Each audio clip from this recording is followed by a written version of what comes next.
Hi everyone. So ഇന്ന് March 2 ആണ്. Venus retrograde നടക്കുന്നുണ്ട്. ഏപ്രിൽ 12 വരെയാണ് നടക്കുന്നത്. അപ്പോൾ അതിൻ്റെ ഭാഗമായിട്ട് റിലേഷൻഷിപ്പിലൊക്കെ ഒരുപാട് ചേഞ്ചസ് വരും. നിങ്ങൾക്ക് അറിയാൻ സാധിക്കും ഏതാണ് റിയൽ റിലേഷൻഷിപ്പ്. നിങ്ങളുടെ റിലേഷൻഷിപ്പിൽ നിങ്ങൾ പറയാൻ നിങ്ങളുടെ പേഴ്സൺ വളരെയധികം സ്നേഹത്തോടെ പോകുന്ന പേഴ്സൺ ആണെങ്കിൽ അവിടെ ടെസ്റ്റ് വരും. ആ ടെസ്റ്റ് വരുമ്പോൾ പെട്ടെന്ന് അവരെ ഫാമിലി ട്രിഗർ ചെയ്യണം, ഈ റിലേഷൻഷിപ്പ് പറ്റില്ല എന്നൊക്കെ പറയുമ്പോൾ നിങ്ങളുടെ പേഴ്സൺ തിരിഞ്ഞു പോകുന്നുണ്ടെങ്കിൽ മനസ്സിലാക്കാം നിങ്ങളുടെ റിലേഷൻഷിപ്പിൻ്റെ ഗതി അതാണ്. അല്ല തിരിച്ചാണ് അവർ സ്ട്രോങ് ആയിട്ട് ഫൈറ്റ് ചെയ്യാൻ നിൽക്കുന്നുണ്ടെങ്കിൽ നിങ്ങൾക്ക് മനസ്സിലാക്കാൻ സാധിക്കും. അപ്പോൾ റിലേഷൻഷിപ്പിൻ്റെ ഡീപ്പർ ആയിട്ടുള്ള കാര്യങ്ങൾ മനസ്സിലാക്കാൻ പോകുന്ന ഒരു ടൈമും കൂടിയാണ് ഈ വീനസ് റിട്രോഗ്രേഡ് വരുമ്പോൾ ലവ്. ഓക്കെ, അതുപോലെ തന്നെ 1% ആളുകൾക്ക് റീയൂണിയൻസും റീകൺസിലേഷൻസും പോസിബിലിറ്റിയും കാണിക്കുന്നുണ്ട്. അപ്പോൾ deeper transformations in your relationship നടക്കുന്ന സമയമാണ്. അപ്പോൾ ട്രിഗേഴ്സ് ഉണ്ടായിരിക്കും.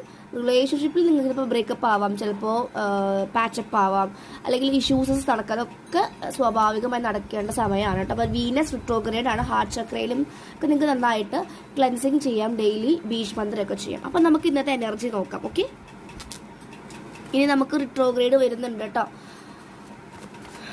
മെർക്കുറി റിട്രോഗ്രേഡും കൂടി വരുന്നുണ്ട് ഈ ഒരു മന്ത്. ഓക്കെ, അപ്പം നമുക്ക് ഫസ്റ്റ് കിട്ടിയ കാർഡ് എൻ്റെ 5 ഓഫ് കപ്സ് ആണ്.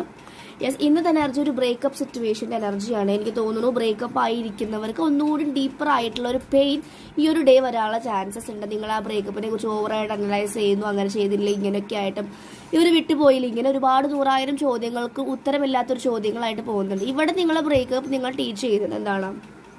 2 കപ്പ് ഇരിക്കുന്നത് കണ്ടില്ലേ? ഇതാണ് സെൽഫ് ലവ്. നിങ്ങൾക്ക് സെൽഫ് ലവ് ഇല്ല, അതാണ് മെയിനായിട്ട് അവർ പഠിപ്പിക്കുന്നത്. നമുക്ക് നമ്മുടെ സെൽഫ് ലവ്, സെൽഫ് വർത്ത് ഉണ്ടെങ്കിൽ ഒരു റിലേഷൻഷിപ്പ് ബ്രേക്കായി പോവില്ല. നമ്മൾ എവിടേക്കോ ഇമ്പോർട്ടൻസ് കൊടുക്കുന്നില്ല എന്ന് കാണുമ്പോഴാണ് അവർ നിങ്ങൾ റിലീസ് ചെയ്ത് അല്ലെങ്കിൽ നിങ്ങൾ ഇട്ട് പോകുന്നത്. നിങ്ങൾ ആദ്യം കണ്ടുപിടിച്ചിട്ടല്ലേ അവരുടെ സോളിനെ നിങ്ങൾക്ക് സ്നേഹിക്കാൻ സാധിക്കുള്ളൂ. അതാണ് അവിടുത്തെ ആ ഒരു technique. And ace of pentacles financial ആയിട്ടുള്ള ഒരു ഓപ്പണിംഗ്, അല്ലെങ്കിൽ നിങ്ങളുടെ ലൈഫിൽ ഒരു പുതിയ ഫ്രഷ് സ്റ്റാർട്ട് തുടങ്ങണം, ഫിനാൻഷ്യൽ പരമായിട്ടും കരിയർ കാര്യമായിട്ടും ഒക്കെ ചെയ്യണമെന്ന് നിങ്ങൾ ആഗ്രഹിക്കുന്നുണ്ട്. പെൻറ്റക്കിൾസ് ആണ്, എർത്ത് എലമെന്റ് ആണ്. ഗ്രൗണ്ടഡ് ആവുക, പേഷ്യൻറ്റോടെ ഇരിക്കുക. ക്ഷമ കുറവുള്ളതായിട്ട് കാണാറുണ്ട്. ക്ഷമയോടെ ഇരിക്കുക, ഗ്രൗണ്ടിങ് ഒക്കെ നന്നായിട്ട് ചെയ്യുക, സോൾട്ട് ബാത്ത് ഒക്കെ എടുക്കുക. ടോറസ്, വിർഗോ, കാപ്രിക്കോൺ ആണ് ഇത്. കപ്പ് പറയുന്നത് Cancer, Scorpio, Pisces, zodiac signs ആവാം. ഇനി ഇത് രണ്ടും ഇല്ലെങ്കിലും അല്ലാത്തവർക്കും കാണാം കേട്ടോ. ഇതിൽ കണ്ട സൈൻസ് പറഞ്ഞു എന്നുള്ളൂ. ഡെത്ത് കാർഡ് നെക്സ്റ്റ് കാണിക്കുന്നത് ഡെത്ത് ആണ്. ഡീപ്പർ ട്രാൻസ്ഫോർമേഷൻ, ഞാൻ പറഞ്ഞല്ലോ നല്ല രീതിയിലുള്ള ചേഞ്ച്, വലിയ ബിഗ് ആയിട്ടുള്ള ചേഞ്ച് നടക്കുന്നുണ്ട് ലൈഫിൽ. ആ ചേഞ്ച് ആദ്യമൊന്നും വളരെ സുഖകരമാവില്ല, പക്ഷെ പിന്നീട് നിങ്ങൾക്ക് മനസ്സിലാവും ഈ ഒരു കാര്യം വന്നത് ഈ ഒരു കാര്യത്തിന് വേണ്ടിയിട്ടാണ് എന്ന്. അപ്പം ഡെത്ത് ആണ്, ട്രാൻസ്ഫോർമേഷൻസ് ആണ്. അപ്പം നിങ്ങൾ ഫ്ലോയിൽ പോവുക.